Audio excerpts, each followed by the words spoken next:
first part of this video, we're going to start doing the 6-speed conversion today.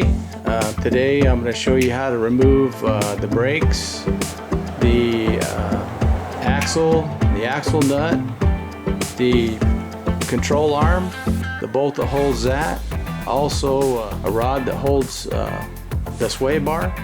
We'll remove that, and I'll show you what tools you need. I have an impact right here. That's actually 1,000 foot-pound, so you don't really want to tighten anything with that because you might break it, but this thing is good for loosened up nuts.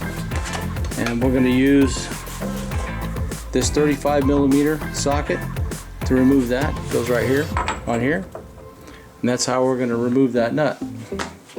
And we're also going to use a 13mm socket, a 15mm wrench, a 19mm deep socket, and a 6mm Allen wrench, a 19mm open end wrench, and a big screwdriver. And just in case you need some FWD to get some rusty bolts out. Now here in Arizona we really don't have that problem, but let's go ahead and get started and remove this stuff. Okay, what you're looking here is at the idler arm, and that takes a 19mm. That's how you remove that.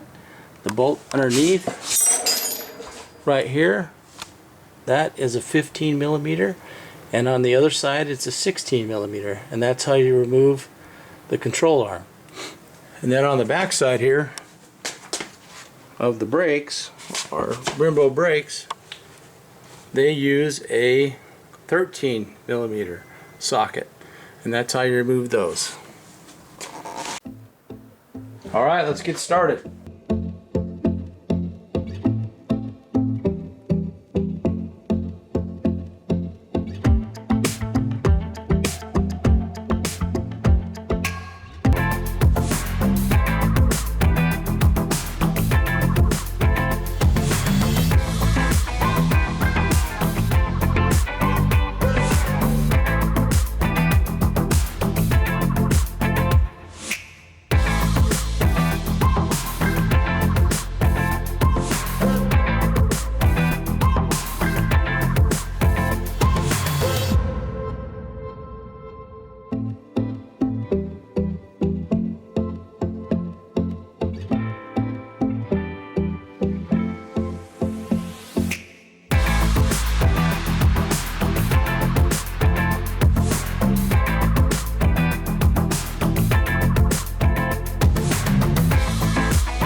In order to get this idler arm, I got to put some pressure on this.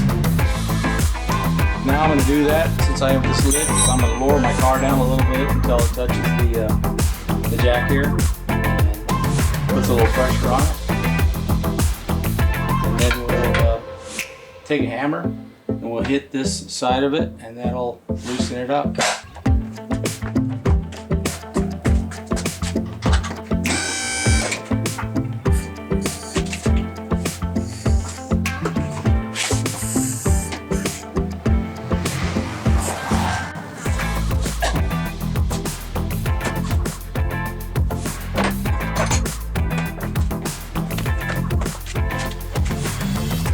Yeah, let me show you what I'm doing over here. Basically, if you pound on the hammer right here with pressure on that idler arm, what'll happen is, oh, it may come done without it. Let's see. So when you pound right here, what happens is it makes the hole in there flex a little bit, and it releases that idler arm. Without doing that, you probably wouldn't be able to get it loose. So that's a little tip on how to do that. Okay, now we're going to go ahead and try to get this control arm off. Sometimes it can be a real hassle, sometimes it's easy. It depends on how it's feeling that day.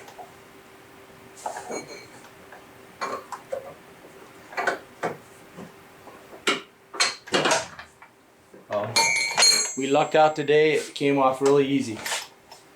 So I used this little pickle pry bar. Now that we got that off, let's go ahead and remove that. Let's go ahead and let the pressure off the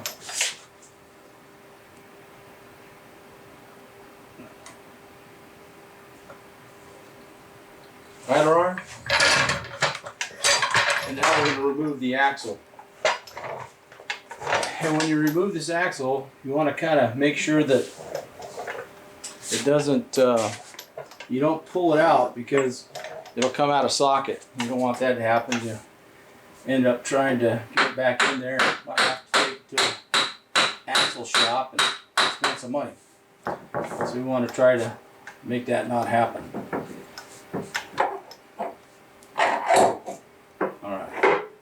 So once you got that, kind of move this aside. Now we got to remove the axle from the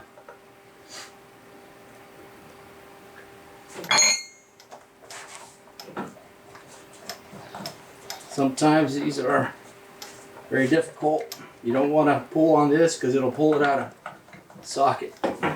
Sometimes you got to use a screwdriver, get under there and pop it out. So let's do that.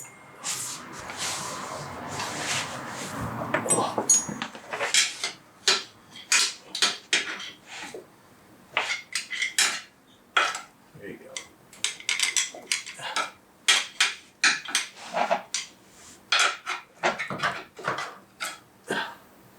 There you go. That's how you remove the axle. Now we'll go ahead and do the same thing on the other side. All right, let's go ahead and get started.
Alright, so that's the end of part one of this video.